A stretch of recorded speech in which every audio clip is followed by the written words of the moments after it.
Hello, I'm Clint Walker, and this is Real Estate Appraiser Secrets. And today we're going to be talking about Florida Man. No, not Florida Man who tried to steal a septic system, or Florida Man who wrote himself a $360 billion check and tried to cash it, but Florida Man who recently sold his house using ChatGPT and nothing else. So the news report that I'm sure you've all seen flying around social media as if this is something impressive, says that Florida Man sold his house using only ChatGPT.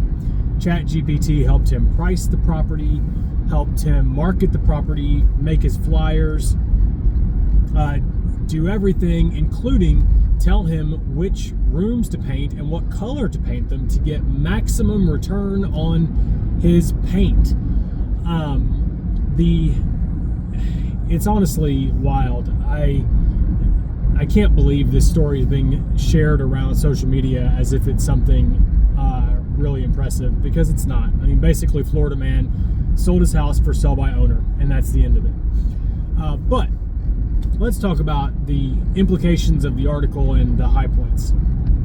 So, obviously, the article is framed as ChatGPT allowed this person to eliminate the agent, and with the implication being that, or the implied question being, is ChatGPT going to replace real estate agents in the future?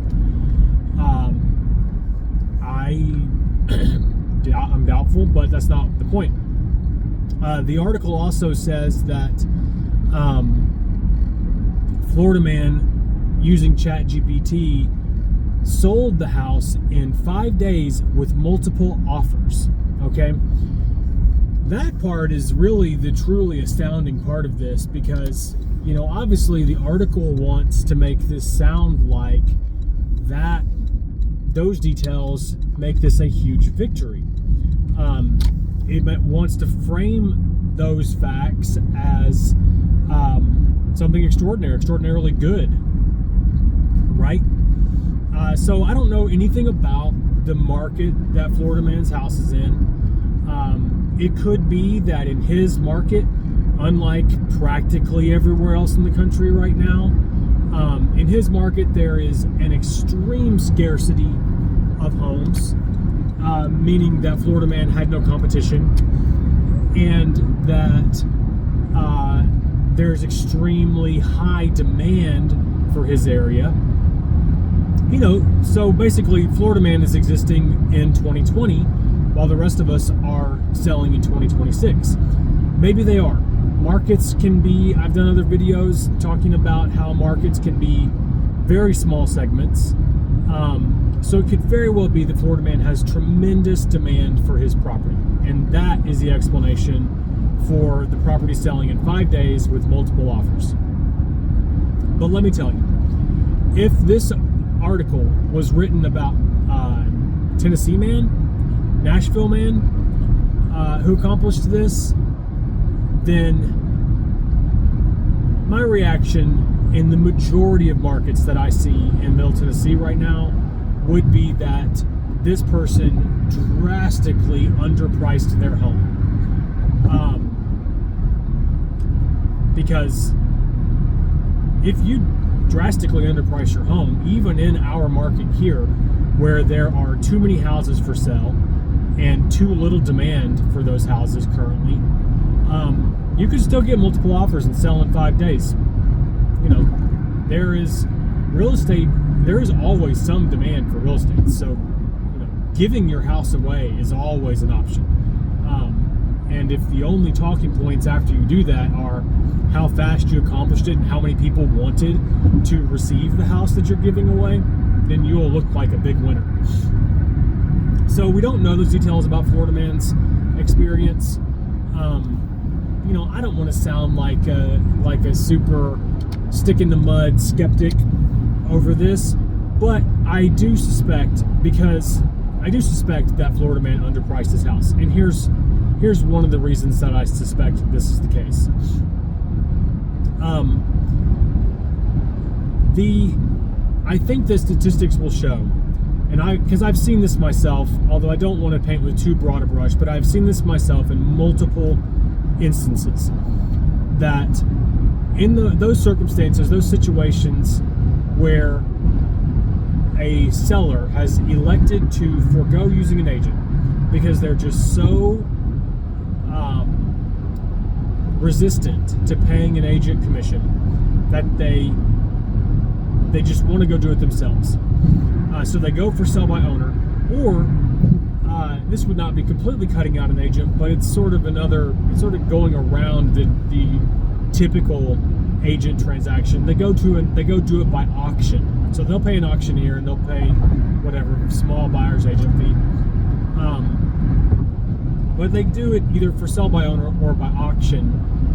If you were to compare a handful of those prices versus a handful of comparables that's sold on the open market with maximum exposure with the help of an agent, I think that the majority of the time, and when I look at them, the majority of the time I see houses that sold with an agent sell at a higher price.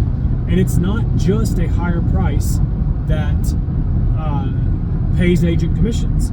They get more money for the house because it is typically presented in the best possible light with maximum exposure, and the pricing was done with the help of at least an agent who is well versed in the field, and sometimes an agent who's hired an appraiser to also give another set of eyes on the property and an expert opinion on the property, and then presents it on the market and exposed to the maximum number of buyers.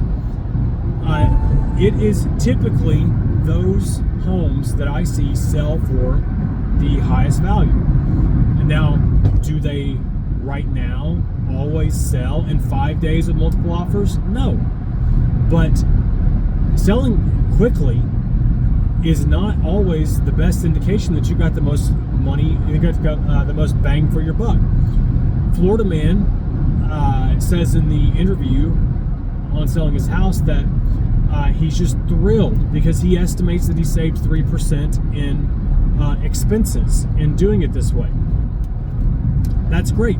If he saved 3% in expenses and got the absolute maximum price for his property, then his net was better.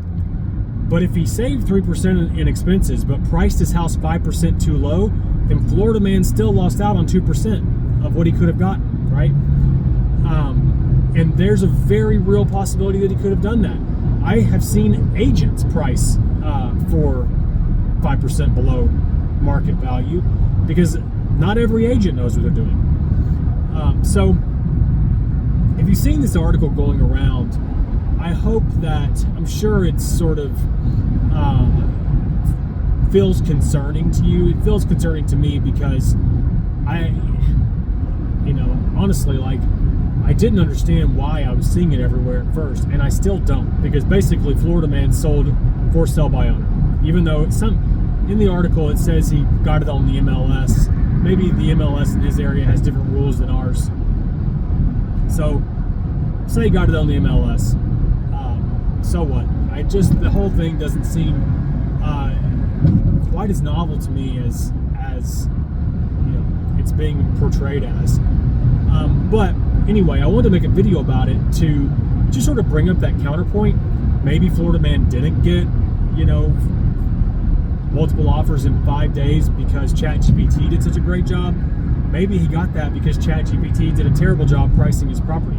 I have used ChatGPT to make a CMA before, testing it, and it literally made up sales. It's not good. I don't recommend it. So if this comes up to people in your sphere that are saying, why should we use an agent if somebody can do this? I want to just give you a couple of counterpoints and encourage you to focus on your value proposition as an agent, and keep this business a people business. There's the efforts, the agendas to eliminate human beings from the real estate transaction don't stop at agents. That press relief from the president last week talking about making mortgages more widely accessible. That contains talking points itself, where they're wanting to eliminate appraisers from the transaction and go more towards AI. All this AI business, I think, is bad for real estate. The agenda is bad for real estate, and I think we, as real estate professionals, have to really make an effort to keep this a people business, show the value of using human beings in the process, and really keep it here, not just for our own goods, but for the good of real estate itself. We, real estate professionals, are one of the mechanisms that makes real estate a good value and a good investment for middle-class Americans. So I hope it's helpful. If I can be of service to you on pre-listing consultation or pre-listing appraisal or professional measurements, you can find us at truepointappraisals.com.